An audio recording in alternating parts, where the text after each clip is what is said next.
ছোটদের জন্য সরস্বতী আঁকাটা খুব কিন্তু কঠিন ব্যাপার। মানে ওদের কাছে সরস্বতী হতে হবে, কিউট সরস্বতী হতে হবে। এরকম আমার কাছে অনেকেই দাবি করে থাকে যে স্যার সরস্বতীটা যেন খুব কিউট হয়। তো এবং ছোটদের জেনারেলি ফেভারিট হচ্ছে অ্যানিমি ক্যারেক্টার।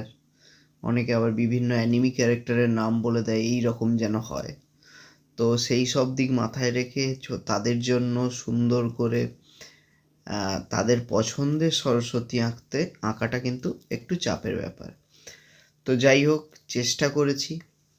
আবার ওদের আবার অনেক রকম ব্যাপার থাকে যে হাত আঁকতে পারবে না, তাতে যেন সরস্বতী বোঝানো যায়। এবং সরস্বতীর কাছে যে বই থাকবে বা কিছু থাকবে সেগুলো তাদের পছন্দের বই থাকতে হবে। এই জন্য তাদের ওপরেই আমি ব্যাপারটাকে ছেড়ে দিয়েছি যে ওরা যে বইটা তাদের পছন্দ বা যে বইটা খুব কঠিন মনে হচ্ছে ওই বইটাই তারা সরস্বতীর কাছে আঁকবে। তো এবার ছোটদের জন্য সরস্বতী এবং আঁকতে গিয়ে ফার্স্ট আমাকে যেটা করতে হবে সেটা হচ্ছে, আমি যদি একবারে এঁকে দিই সরস্বতীটা, কিন্তু ওদের কাছে ব্যাপারটা খুব কঠিন হয়ে দাঁড়াবে। তো এই জন্য ছোটো ছোটো পার্টে আমাকে ভেঙে দিতে হবে সরস্বতীকে। এবার সেই পার্টটা আমি চেষ্টা করব যে সহজ জিওমেট্রিক্যাল শেপ, সার্কেল, রেক্ট্যাঙ্গেল বা কোনো আলফাবেটের মতন কোনো যদি আকার আকৃতি, কোনোটা ইউ শেপ, কোনোটা এস শেপ, কোনোটা 1 2 এরকম ছোটো ছোটো শেপে যদি আমি ভেঙে দিই। যদি আমি এই সরস্বতীর প্রসঙ্গেই আসি, তো প্রথমে আমি একটা ইউ শেপ দিয়ে শুরু করেছি, তারপরে একটা গ্লাস, এরকম ছোটো ছোটো পার্টে আমি ভেঙে দেবো। ভেঙে দিয়ে ওখান থেকে আমি সিম্পল কয়েকটা লাইন যোগ করে, আউটলাইন করে, ওদের মতন করে সহজ করে একটা সরস্বতী ড্র করার চেষ্টা করেছি।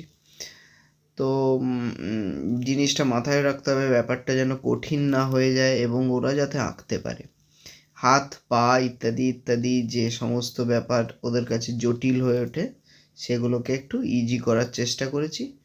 এবং প্রথমে বডি করার জন্য গ্লাস, ইউ ফেস করার জন্য, তারপরে ওই পা বা শাড়ি করার জন্য একটা হার্টস বা লাভ সাইন একটা দিয়ে আমি ব্যাপারটাকে এস্টাবলিশ করার চেষ্টা করেছি।